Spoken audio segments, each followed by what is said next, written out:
The purpose of this narrated video is to introduce you to the concepts of sampling as used in epidemiology. In this video, we'll learn about the difference between probabilistic and non-probabilistic sampling methods. We'll give some examples as well, and we'll finish off with an account of sampling bias and a few points about sample size, and we'll also talk about the non-probabilistic methods.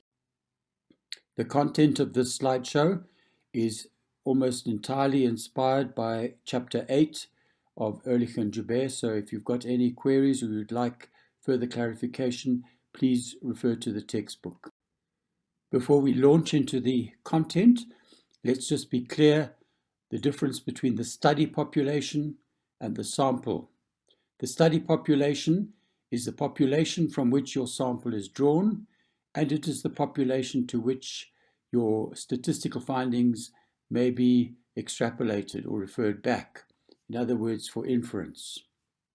In this example, you've got a study population of women up to 250,000 odd, and we've taken a random sample of 100 to participate in this study. So the study population is all the 250,000 women. The sample is just 100. Just a few words now about the difference between probabilistic samples and non-probabilistic samples. That's quite a mouthful. You could, if you like, just talk about random and non-random. It means more or less the same thing. Probabilistic samples are those that are used, that are selected using random processes or chance, entirely based on chance. And there's nothing extraneous that is affecting the composition of your sample. So it's likely to be representative, and statistically the findings can be inferred to the population from which it is drawn. Non-probabilistic samples, on the other hand, uncertain representativeness, cannot necessarily generalize it to the population, and the data are unsuitable for statistical analysis. With regard to the probabilistic methods, we're going to describe four in this slideshow: from simple random sampling, SRS, systematic, stratified, and cluster random sampling. The first probabilistic method is simple random sampling. It's the best known one, otherwise known as SRS. And in this method, every member of the study population has got an equal chance of being selected into the sample. Whether or not they are selected depends purely on random chance factors. So in that way, we try to eliminate any possibility of bias in the sample. One of the drawbacks is that you do need a sampling frame in order to be able to do simple random sampling. In other words, you need a list of all the members of the population, and you need to be able to give each one a number so that you can select a random sample. And this is often not possible, and it may not be practical. You can use random number tables once you've enumerated your population, or you can use a reliable app. You might also want to use MS Excel, and I've also provided a short video separately which shows you how to use MS Excel in order to obtain a simple random sample. The next method of probabilistic sampling that I'm going to describe is systematic random sampling. In this method, you might, for example, want to take every 10th patient arriving at a clinic, or you may want to go and interview the people in every third house in the street, and so on. I've done it previously with every nth bed, every 9th bed in the hospital to see where the patients came from. Now, with this method, what you do is for the first person, you choose a person at random, a number at random between, say, 1 and 4, and then that will be your starting point. And after that, you take every 4th patient. If you wanted to take every 9th person, then you would start with a random number between 1 and 9, and then after that, choose every 9th patient. We move on now to stratified random sample. You may have strata in your population that you would like to do the estimation for each stratum separately. For example, I may want to know what is the average height of women separately from the average height of men.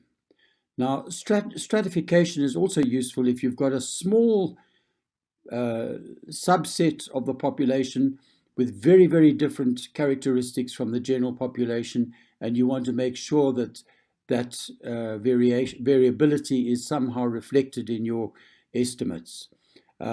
It's also suitable when you've got between the groups, you've got a bigger variation between the groups than what you find within the groups. And strata can be anything. It can be gender, it can be faith, socioeconomic status, age group, and so on.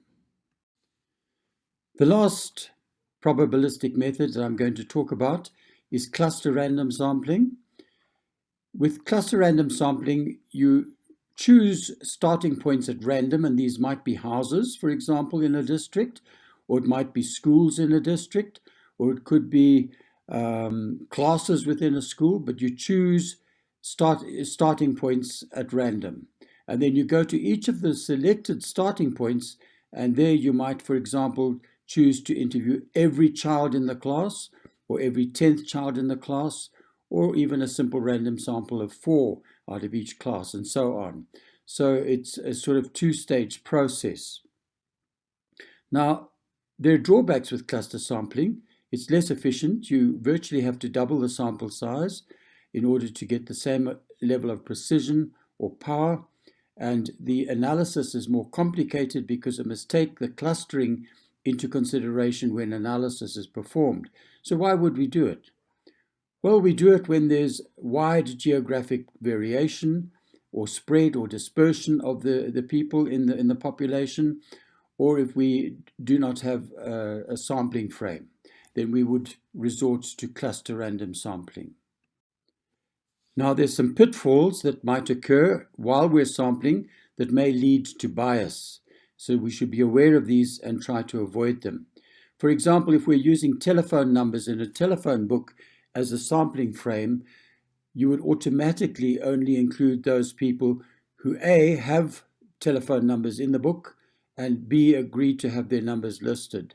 So this could lead to bias because the people who are not in the book may be quite different from the people who are in the book. Also, you might visit residences that you've chosen randomly, but you only go there during the working hours and people are not at home. So the people who are at home might be quite different from the people who are out working. You might also get refusals to participate, in which case, especially if there are sensitive questions involved, the people who agree to participate may be very different from those who say, no, I'm not going to participate. And you might also get poor response rates, for example, from postal surveys. And then the responders may differ from the non-responders. So this can lead to bias. We need to be aware of this. Determination of sample size is the most common reason for people to consult a statistician. It's a very important topic because if your sample size is inadequate, if you're making point estimates, your estimates will be imprecise or lacking the precision that you would like.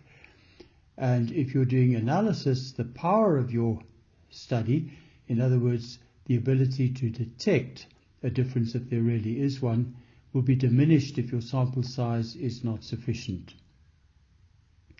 There's some nice examples in the appendix of Ehrlich and Joubert, and I suggest that you go and have a look there. But don't worry, in later modules in biostatistics, you will learn about how to calculate sample size. Non-probabilistic sampling methods are often used in qualitative research. However, you do sometimes get some mixed methods research as well. For example, when you want to determine what items to put in a questionnaire for a quantitative study, you may use qualitative methods in order to obtain or identify the best items to include. So these may be encountered even though you consider yourself perhaps a quantitative researcher.